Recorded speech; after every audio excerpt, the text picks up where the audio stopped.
For my Genius Hour project, I decided to research student motivation because, according to Laura and B. Hudgens, in classrooms all over the country, the teacher cares more about her students' grades, learning, and futures than they do.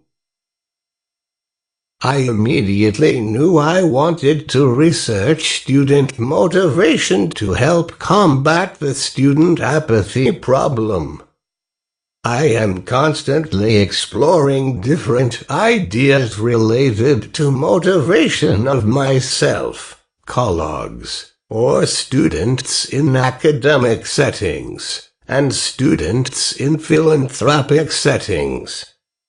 I have always been interested in what makes students go from being engaged and intrinsically motivated in elementary school to disengaged, unmotivated high school students.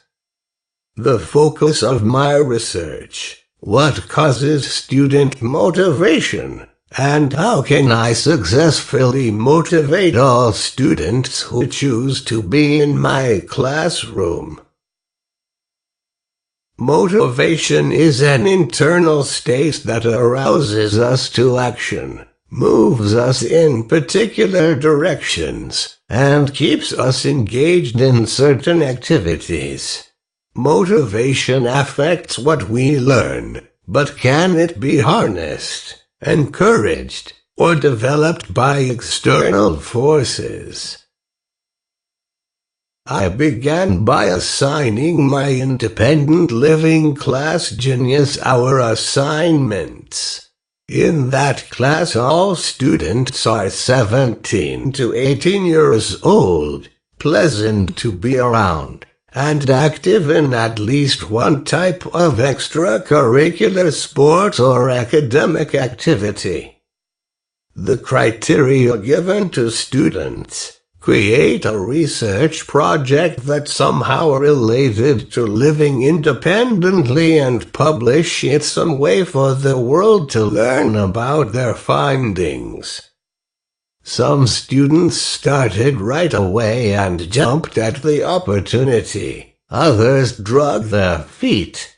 The students who were immediately excited about the idea nearly finished the project after a couple of weeks, while a few non-excited students hadn't started yet. According to basic motivation knowledge, there are two types of motivation: intrinsic and extrinsic. Intrinsic motivation is being motivated by something inside oneself. That can include curiosity, desire to master, achieving goals, and wanting to do well. Extrinsic motivation is being motivated by external rewards like incentives, praise, leaderboards, points, money, awards, stuff, and trips. Growing up in America, we are inundated with extrinsic motivators. From Little League participation ribbons to Scout program fundraising souvenirs, to commercials motivating us to keep up with the Joneses. If a student can't learn the way we teach, we must teach the way he learns, times infinity. The presumed responsibility of students has shifted in recent years. Teachers are expected to find new ways to be engaging and enhance learning, gamify classrooms, and make learning fun. While I am up for the challenge, this shifted view of who is responsible for learning is one of the causes of teacher burnout. Additionally, if a student does not want to learn, there is little their teacher can do to trick them into learning. According to B. Hudgens, Students have to start making self-motivation a value, and schools should focus on developing skills to help students replace bad habits with good ones. Learning and motivation. Fully understanding how to motivate students is quite the undertaking for a project that consisted of only 30 hours of research. According to Chad Donahue in Give the Kid a Pencil, students learn best in a psychologically safe, mistake-friendly environment. By eliminating anxiety of being called out or humiliated, teachers can reduce the chances that students will skip class, give up, become defiant, or develop mysterious illnesses that cause them to stay home. So, once this safe, respectful environment is set up, and students show up to class regularly, how do we motivate them? The traditional question of, "Do you want the carrot or the stick?" comes to mind. However, what people fail to remember is that both the carrot and the stick are extrinsic motivators. Positive reward systems can motivate students to run toward a target behavior when, according to James B. Schreiber's research, the reward is viewed as important, and it is presented immediately following the desired behavior.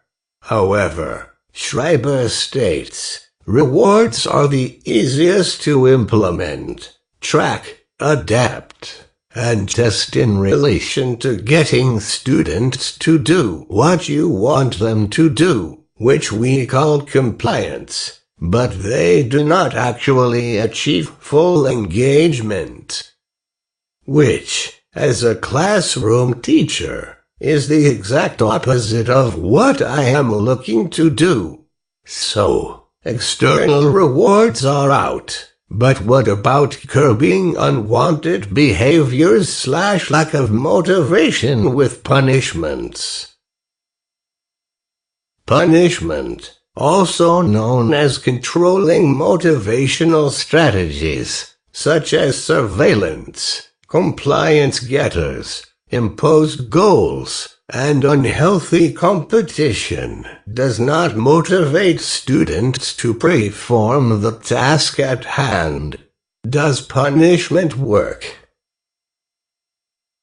Nope. Punishment can decrease the undesired behavior momentarily, but it is not a long-term solution.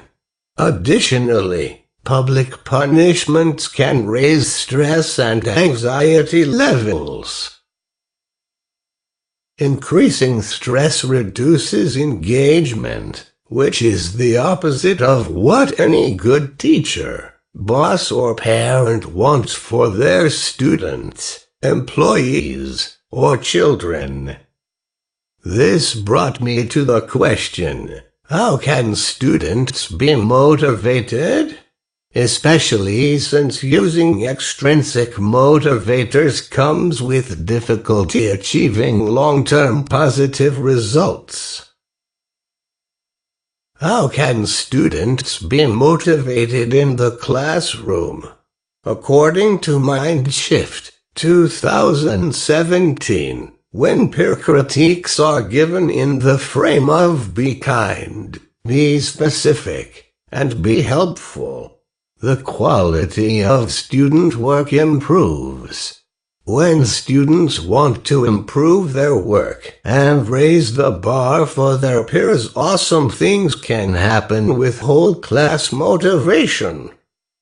As students experience small successes through peer critiques, a previously unmotivated student can become empowered.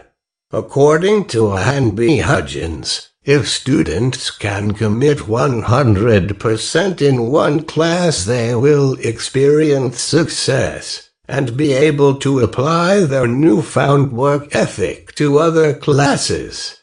By starting small, students can achieve a motivational snowball effect, where one success leads to another, which leads to a larger success, and so on. In order for students to achieve academic success, they must find intrinsic motivation somehow. Intrinsic motivation is, according to Schreiber, the combination of persistence and creativity.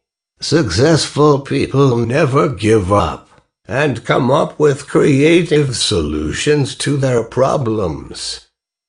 There is a psychological model for persistence, known as the self-determination theory. It has three aspects: autonomy, competence, and relationships.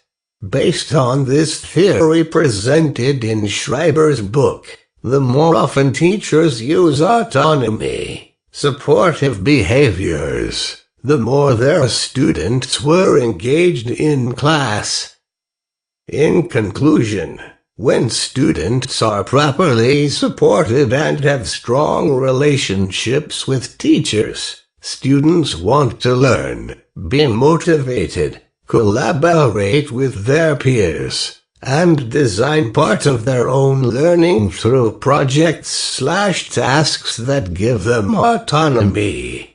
Allowing previously unmotivated students to achieve small successes can give them the confidence and work ethic necessary to be successful in academic settings. Here are the resources I used for this project. I am planning on continuing this research, as there is so much more information out there on student motivation. Thank you for listening.